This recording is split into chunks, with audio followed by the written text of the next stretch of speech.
Assalamualaikum warahmatullahi wabarakatuh. Di sini saya Sri Dwi Aprilia dengan NPM 2121020116. Saya akan menjelaskan bab 3 tentang kepemilikan. Pengertian kepemilikan menurut bahasa sebagaimana dikatakan oleh Imam Raghib Al-Syafani, kepemilikan adalah pembelanjaan atau alokasi harta dengan dasar legal formal berupa perintah dan larangan yang berlaku di tengah masyarakat. Definisi ini dikhususkan berdasarkan kebijakan yang diambil oleh pihak berwenang. Dengan demikian, milik merupakan kemurnian sesuatu yang dapat dibelanjakan berdasarkan hukum yang berlaku. Tujuan kepemilikan umum. Tujuan kepemilikan umum menurut At-Tarizki adalah sebagai berikut. A. Pelayanan yang mempunyai fungsi sosial. B. Jaminan pendapatan negara. Dan C. Pengembangan dan penyediaan semua jenis pekerjaan produktif bagi masyarakat yang membutuhkan. Dalam mengelola harta milik umum, pengelolaannya diserahkan pada khalifah atau until mukminin.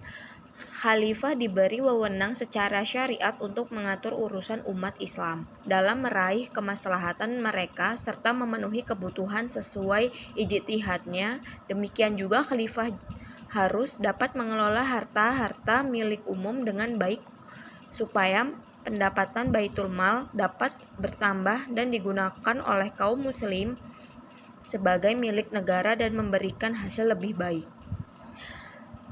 Pemanfaatan kepemilikan. Dalam proses pemanfaatan harta kekayaan atau tasarruf alma itu siapa sesungguhnya yang berhak mengelola dan memanfaatkan harta tersebut. Pemanfaatan kepemilikan atau tasharu adalah cara bagaimana suatu dengan hukum syariat seseorang memperlakukan harta kekayaannya. Ada dua bentuk pemanfaatan harta, yakni pengembangan harta atau tanmiyat alma dan penggunaan harta. Sumber dan jenis kepemilikan umum. 1. Wakaf. 2. Proteksi pemerintah. 3. Kebutuhan pokok.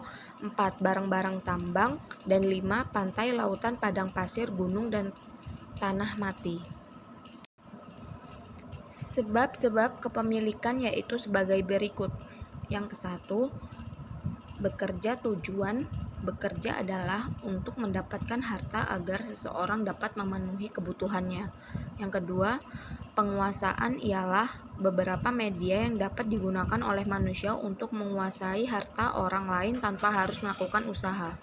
Yang ketiga, kepemilikan umum yaitu syariat kepada masyarakat secara besar bersama-sama untuk memanfaatkan suatu kekayaan berupa barang-barang yang diperlukan dalam kehidupan sehari-hari. Sesungguhnya mekanisme pengelolaan kepemilikan dapat perspektif ekonomi Islam secara umum adalah bagaimana menggerakkan sektor ekonomi secara real sehingga produksi barang dan jasa dapat berkembang dan dapat menciptakan lapangan kerja sehingga kesejahteraan masyarakat terus meningkat.